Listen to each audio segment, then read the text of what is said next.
ओम शांति।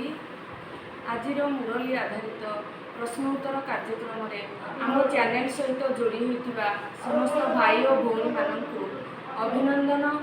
आज मुरली को स्पष्ट करने निमंते आम निकट उपस्थित अच्छा ब्रह्मकुमारी राजयोगिनी पार्वती भौणी। आज 6-5-21 महावाक्य मुरलीर सारे मिठे बाबा कहते मिठे बच्चे दान देवा कार्य प्रथमे निज घर आरंभ हुए। जो माने देवी देवता धर्मर अटंती अर्थात शिवंकर बा देवी देवता मानकर पूजारी अटंती सेही मानकु ही प्रथमे प्रथमे ज्ञान दियो। बाबा जो कहते दान देवा कार्य प्रथमे निज घर आरंभ हुए तार यथार्थ अर्थ कौन? कि बाबा इंग्लिश से कहते चैरिटी बिगिन्स एट होम अर्थात आमे जहाँ करवा प्रथमे निज घर आरंभ करवा अर्थात आमे जो देवी देवता कुलर आत्मा ठीक से भली आमे जो माने देवी देवता पूजारी शिवंकर पूजारी आमे से मानक प्रथमे बाबांकर परिचय देवाकू आमे चेष्टा करवा। बाबा आज प्रश्न कहते बाबांकर केउ कर्तव्य केही भी मनुष्य करि पारिबे नाही एवं काहेकि सारा विश्व रे शांति स्थापन करिवार कर्तव्य एकमात्र बाबांकर ही अटे। कौनसी मनुष्य विश्व रे शांति स्थापन करि पारिबे नाही कारण समस्ते विकारी अटंती। शांति स्थापना सेतेबेले होई पारिबो जेतेबेले समस्ते बाबा को जानिबे एवं पवित्र हेबे। बाबा को न जानिबा कारणरू समस्ते अनाथ होई जाइछन्ति। बाबा को न जानिले भूणी आमे केमती अनाथ हो जाउछ आ को कर्तव्य काहेकि बाबा छडा केही भी करि परिबे ना।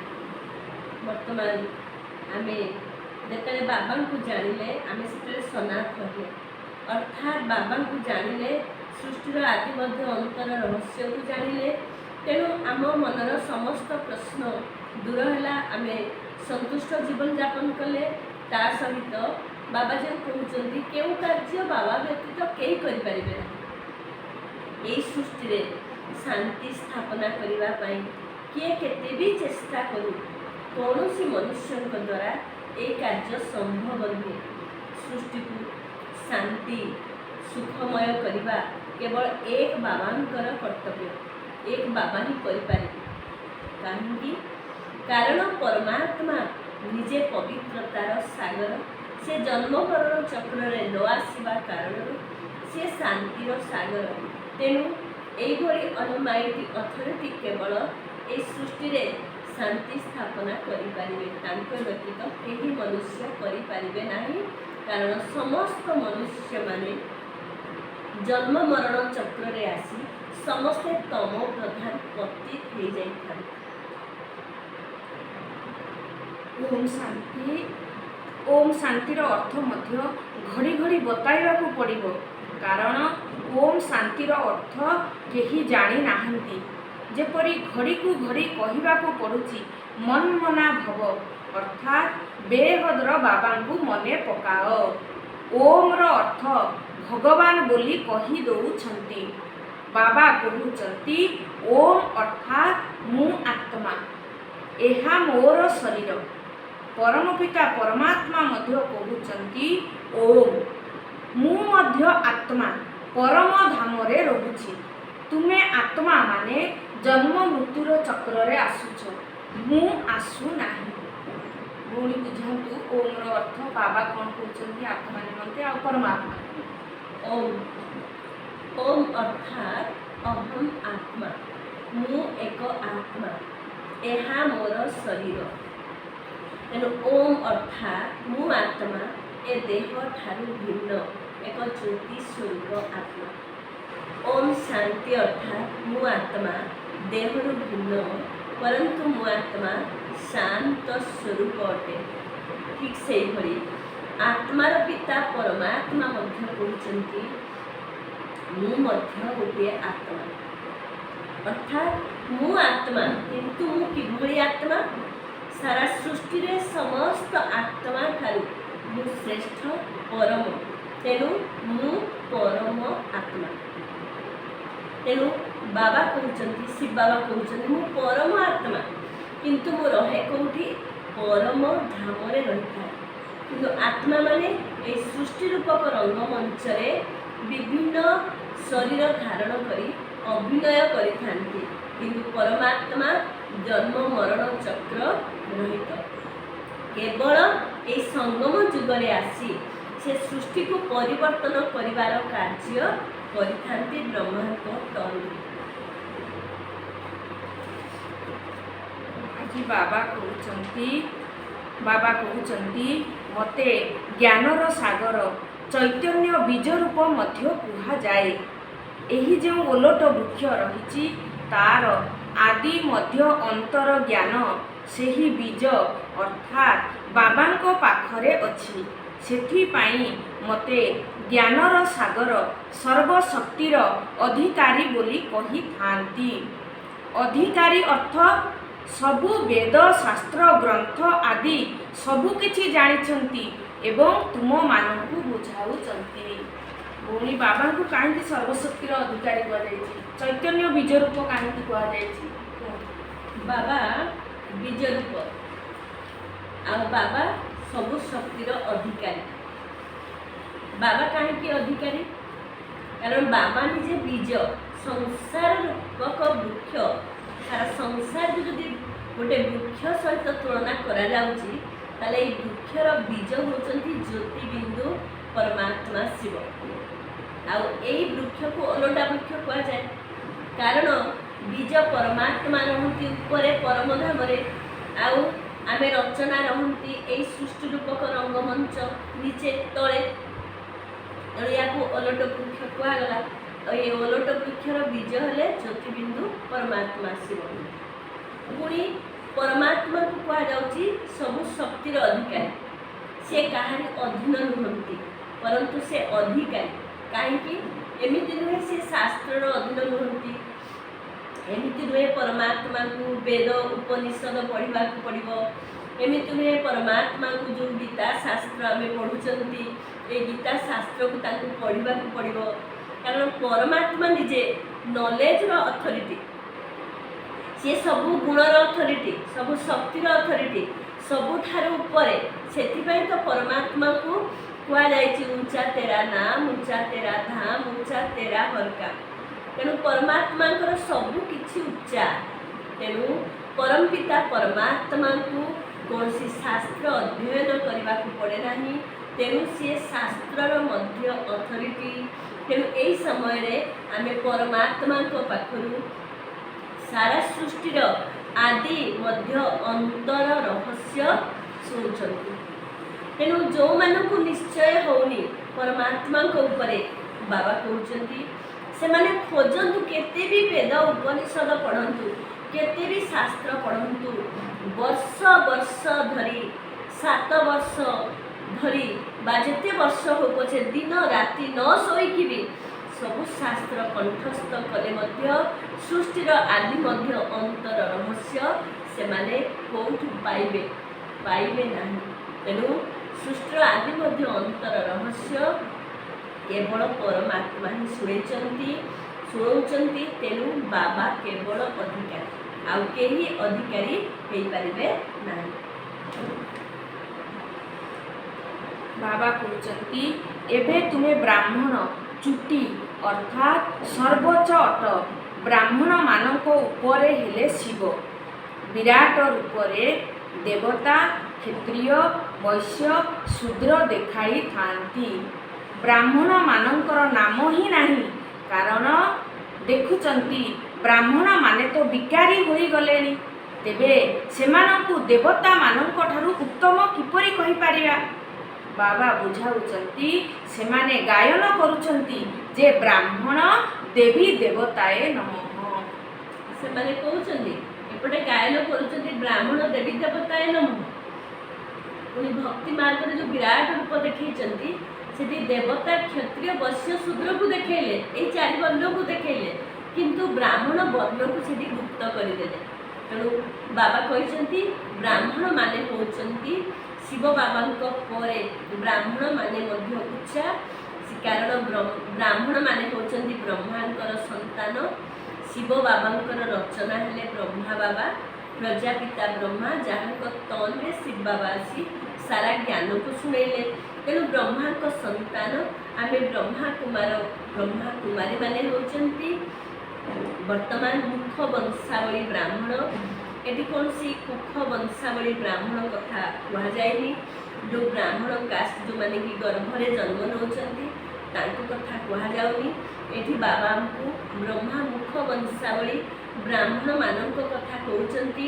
ଯେଉଁ ବ୍ରହ୍ମା ମୁଖ ବଂଶାବଳୀ ବ୍ରାହ୍ମଣ ମାନେ ସେମାନଙ୍କୁ ଚୁଟି ଆକାରରେ ଦେଖାଇ ଦିଆହେଇଛି, ଅର୍ଥାତ୍ ତାଙ୍କର ସ୍ଥାନ ମଧ୍ୟ ଉଚ୍ଚ। କାରଣ ବାବା ଯେତେବେଳେ ଏହି ସୃଷ୍ଟିକୁ ସ୍ଥାପନା କରିବାକୁ ଆସିଲେ, ଏହି ସୃଷ୍ଟିକୁ ପରିବର୍ତ୍ତନ କରିବାକୁ ଆସିଲେ, ନୂଆ ସୃଷ୍ଟି ସ୍ଥାପନା କଲେ, ସୃଷ୍ଟିରେ ଶାନ୍ତି ସ୍ଥାପନା କଲେ, ସେତେବେଳେ ଏହି ବ୍ରାହ୍ମଣ ସନ୍ତାନ ମାନେ ହିଁ ବାବାଙ୍କ କାର୍ଯ୍ୟରେ ସହଯୋଗୀ ହେଲେ, ବାବାଙ୍କର ପରିଚୟ ପାଇଲେ, ବାବାଙ୍କ ସହିତ ପ୍ରୀତି ବୁଦ୍ଧି ଜୁଟେଇଥିଲେ। ଏଇମାନେ ହେଉଛନ୍ତି ସେଇ ପାଣ୍ଡବ ସେନା। ସେଥିପାଇଁ ବାବା କହିଛନ୍ତି ସେଥିପାଇଁ ଗାୟନ ଅଛି ବ୍ରାହ୍ମଣ ଦେବୀ ଦେବତାଏ ନମଃ। ସଠିକ୍ ଭାବରେ କେହି ଜାଣି ନାହାନ୍ତି ଯେ ଏମାନଙ୍କର ରାଜ୍ୟ କେବେ ଥିଲା, ସ୍ୱର୍ଗ କେଉଁଠୁ ଆସିଲା। ଏବେ ତୁମେ ବୁଝୁଛ। ବାବା ଆସି ବ୍ରହ୍ମାଙ୍କ ଦ୍ୱାରା ସ୍ୱର୍ଗର ସ୍ଥାପନା କରାଉଛନ୍ତି, ଶଙ୍କରଙ୍କ ଦ୍ୱାରା ନର୍କର ବିନାଶ କରାଉଛନ୍ତି। ମହାଭାରତ ଯୁଦ୍ଧ ମଧ୍ୟ ଲାଗିଥିଲା ନା, ଯାହାଦ୍ୱାରା ସ୍ୱର୍ଗର ଗେଟ୍ ଖୋଲିଥିଲା। ମହାଭାରତ ଯୁଦ୍ଧ କେତେବେଳେ ଲାଗେ? ଏବେ ବର୍ତ୍ତମାନ ଏକା ସାଥିରେ ସ୍ଥାପନାର କାର୍ଯ୍ୟ ଚାଲିଛି ଆଉ ବିନାଶର କାର୍ଯ୍ୟ ବି ଚାଲିଛି। ଯେମିତିକି କୁହାଯାଇଛି ଭଗବାନ ବ୍ରହ୍ମା ବିଷ୍ଣୁ ଶଙ୍କର ଏ ତିନି ଦେବତାଙ୍କର ରଚୟିତା। ସେଥିପାଇଁ ଶିବଙ୍କର ନାଁ କେବଳ ତ୍ରିମୂର୍ତ୍ତି ଶିବ। ଆଉ କୌଣସି ଦେବୀ ଦେବତା ପାଖରେ ତ୍ରିମୂର୍ତ୍ତି ଶବ୍ଦ ନାହିଁ, କେବଳ ଶିବଙ୍କ ପାଖରେ ଅଛି। କାରଣ ପରମାତ୍ମା ଶିବ ଏହି ତିନି ମୂର୍ତ୍ତିର ସ୍ଥାପନା କରିଛନ୍ତି। ତେଣୁ ବ୍ରହ୍ମାଙ୍କ ଦ୍ୱାରା ସିଏ ସ୍ଥାପନାର କର୍ତ୍ତବ୍ୟ କଲେ। କୋଉ ସ୍ଥାପନା କଲେ? କ'ଣ ସ୍ଥାପନା କଲେ ବ୍ରହ୍ମାଙ୍କ ଦ୍ୱାରା? ନା, ବ୍ରହ୍ମାଙ୍କ ଦ୍ୱାରା ସିଏ ନୂଆ ସୃଷ୍ଟିର ସ୍ଥାପନାର କର୍ତ୍ତବ୍ୟ କଲେ। ତ ବ୍ରହ୍ମାଙ୍କ ଦ୍ୱାରା ଯଦି ନୂଆ ସୃଷ୍ଟିର ସ୍ଥାପନା କଲେ, ତାହେଲେ ଦୀର୍ଘ ଏତେ ବର୍ଷ ହେଇଗଲାଣି ବ୍ରହ୍ମାଙ୍କ ଦ୍ୱାରା ସ୍ଥାପନାର କର୍ତ୍ତବ୍ୟ ଚାଲିଛି। କାହିଁ ଆମେ ତ ସତ୍ୟଯୁଗ ଦୁନିଆ ଦେଖିବାକୁ ପାଉନାହାନ୍ତି। ତାହେଲେ କିଭଳି କରୁଛନ୍ତି? ନା, ସତ୍ୟଯୁଗୀ ଦୁନିଆ ପାଇଁ ଯେଉଁ ଦୈବୀ ସଂସ୍କାରର ସ୍ଥାପନା ଶିବ ବାବା ବର୍ତ୍ତମାନ ବ୍ରହ୍ମାଙ୍କ ଦ୍ୱାରା କରୁଛନ୍ତି। ତେଣୁ ବ୍ରହ୍ମା ମୁଖ ବଂଶାବଳୀ ଆମେ ବ୍ରାହ୍ମଣ ବ୍ରାହ୍ମଣୀ ବା ବ୍ରହ୍ମା କୁମାର ବ୍ରହ୍ମା କୁମାରୀ ମାନେ ଆମେ ବର୍ତ୍ତମାନ ଦୈବୀ ଗୁଣ ଧାରଣ କରିବା ପାଇଁ ଆମେ ପ୍ରତ୍ୟେକ ଦିନ ପରମାତ୍ମାଙ୍କର ପାଠ ମୁରଲି ଆମେ ଶୁଣୁଛନ୍ତି। ପୁଣି ବ୍ରହ୍ମାଙ୍କ ଦ୍ୱାରା ସ୍ଥାପନା ପରେ କ'ଣ ହୁଏ? ପ୍ରଥମେ ସ୍ଥାପନା, ଦ୍ୱିତୀୟରେ ବିନାଶ। ତେଣୁ ବିନାଶ କାହା ଦ୍ୱାରା କରିଥାନ୍ତି? ଶଙ୍କରଙ୍କ ଦ୍ୱାରା। କ'ଣ ବିନାଶ କରନ୍ତି? କାହିଁ ତ ଦୁନିଆ ଅଛି, କେତେ ମହାମାରୀ କରୋନା ହେଲେ ମଧ୍ୟ ପୁଣି ଦୁନିଆ ଯେମିତି ଚାଲିବା କଥା ଚାଲିଛି, କିନ୍ତୁ ମହାବିନାଶ ତ ଆମେ ଦେଖିପାରୁନାହାନ୍ତି। ତାହେଲେ କ'ଣ ବିନାଶ କରୁଛନ୍ତି? ଆଉ ବିନାଶ ପାଇଁ ବାବା କାହାକୁ ରଖିଛନ୍ତି? ଶଙ୍କରଙ୍କର ତପସ୍ୱୀ ମୂରତ। ସେଥିପାଇଁ ଶଙ୍କର ସବୁବେଳେ ଦେଖନ୍ତୁ ଗଳାରେ ସର୍ପର ହାର, ପୁଣି ସଦାବେଳେ ପଦ୍ମାସନରେ ବସି ତପସ୍ୱୀ ମୂରତ, ଆଉ ମଝିରେ ଗୋଟେ ଦେଖିବେ ଭ୍ରୁକୁଟି ମଝିରେ ଗୋଟେ ଆଖି, ଇଏ ହେଉଛି ତୃତୀୟ ନେତ୍ର, ଜ୍ଞାନ ନେତ୍ର। ତ ପ୍ରକୃତରେ ତପସ୍ୟା ଅର୍ଥାତ୍ ଏ ଜ୍ଞାନ ରୂପକ ନେତ୍ର ପରମାତ୍ମା ବର୍ତ୍ତମାନ ଆମକୁ ପ୍ରଦାନ କରୁଛନ୍ତି, ଯାହାର ସାମ୍ପଲ୍ ରଖିଦେଇଛନ୍ତି ଶଙ୍କରଙ୍କ ଦ୍ୱାରା ତପସ୍ୟା। ଅର୍ଥାତ୍ ତପସ୍ୟା ଦ୍ୱାରା ପୁରୁଣା ସଂସ୍କାର, ଆସୁରୀ ସଂସ୍କାରର ବିନାଶ କରିବା। ସେଥିପାଇଁ ସର୍ପକୁ ଗଳାର ହାର ଦେଖାଇବାର ଅର୍ଥ ହେଉଛି ନା ବିକାର ଉପରେ ବିଜୟ। ଯେଉଁମାନେ ତପସ୍ୟା କରୁଥାନ୍ତି ଯୋଗୀ, ଯୋଗୀଙ୍କର ଅଙ୍ଗ ଅଙ୍ଗ ଶୀତଳ। ଯିଏ ଯୋଗୀ ତା ଭିତରେ କେବେ କ୍ରୋଧ ଆସିନଥାଏ। ତେଣୁ କ୍ରୋଧ ରୂପକ ବା ବିକାର ରୂପକ ସର୍ପକୁ ଗଳାର ହାର କରିଦେଇଥାନ୍ତି। ଠିକ୍ ସେଇଭଳି आज शंकर पाखरे पुणी त्रिशूल चिन्ह देखी अर्थात 3 प्रकार युद्ध प्राकृतिक विपर्यय विश्वयुद्ध गृहयुद्ध। तेणु आम देखा द्वितीय महासमर सरी जाइए जदि तृतीय महासमर हम ताहले आई सृष्टि आ रहिबो कि जेतिकी बोमा आदि तैयारी होती दुनिया को 40 थर विनाश कले भी शेष हम ना। तेणुक आम तपस्या द्वारा पुराणा संस्कार विनाश करवा ता सहित आम विष्णु द्वारा जो पालना देखी दिखाई लक्ष्मी नारायण कंबाइंड स्वरूप। तेणु आम जो कोर्स आम बुझी शंख चक्र गदा पद्म यार स्वरूप आम बनीजा। तुमको खुशी लगुच जे बाबा आमको स्वर्गवासी करुछंती। जे माने कल्प पूर्वर स्वर्गवासी होइथिले सेमाने एबे हेबे ब्राह्मण न होई केबे देवता होई पारिबो नाही। ए सब बुझिबार कथा। एबे तो भारत रे किछि भी कला नाही। ए कथा काहाकू भी जना पड़ू नाही। समस्ते कुंभकर्ण निद्रा रे सोई रहिचंती। तुमको बाबा एबे सजाग करुछंती। वर्तमान बाबा आमको कुंभकर्ण निद्रा जागृत करुचंती। जागृत अर्थात कौन ना मो शरीर नुहे गोटे आत्मा। जदि मु गोटे आत्मा ताले आत्मार जत्न कौन आत्मा पाई भोजन कौन आत्मा पाई विश्राम कौन आत्मा पाई शक्ति कौन। तेणु शरीर जमी खाद्य रही आम कार्बोहाइड्रेट प्रोटीन मिनराल्स आदि आम खाई था ठीक से भाई आम आत्मार भोजन कौन ज्ञान खुशी रूपक भोजन। तेणु आम जागृत हवा अर्थात आत्मा को प्रत्येक दिन बाबांकर महावाक्य मुरली शुणा ता सहित आम अमृत बेलारे परमात्मांकर वर्षा संपत्ति आम निश्चय नेबा। आउ ब्राह्मण ब्राह्मणी होई भगवान सहित संबंध जुटेबा आ सारा विश्व को सकाश देवा। यही हूँ आत्मार प्रथम जत्न। आज बाबा वरदान ने कहते मनमना भवर स्थिति द्वारा मनर भाव को जानी पारुथुबा सफलता स्वरूप आत्मा हुओ। जो पिला माने सर्वदा मनमना भाव स्थिति रे स्थित रही थांती सेमाने अन्य मानकर मनर भाव को अर्थात उद्देश्य को जानी पारंती। सेठी पाई काहार बाणी किभली भी होई थाउ किंतु तार उद्देश्य कौन ताकू बुझिबार अभ्यास करी चालो। प्रत्येकंकर मनर भाव को जानी पारिले सेमानंकर आवश्यकता प्राप्तिर इच्छा को पूरण करि पारिबो।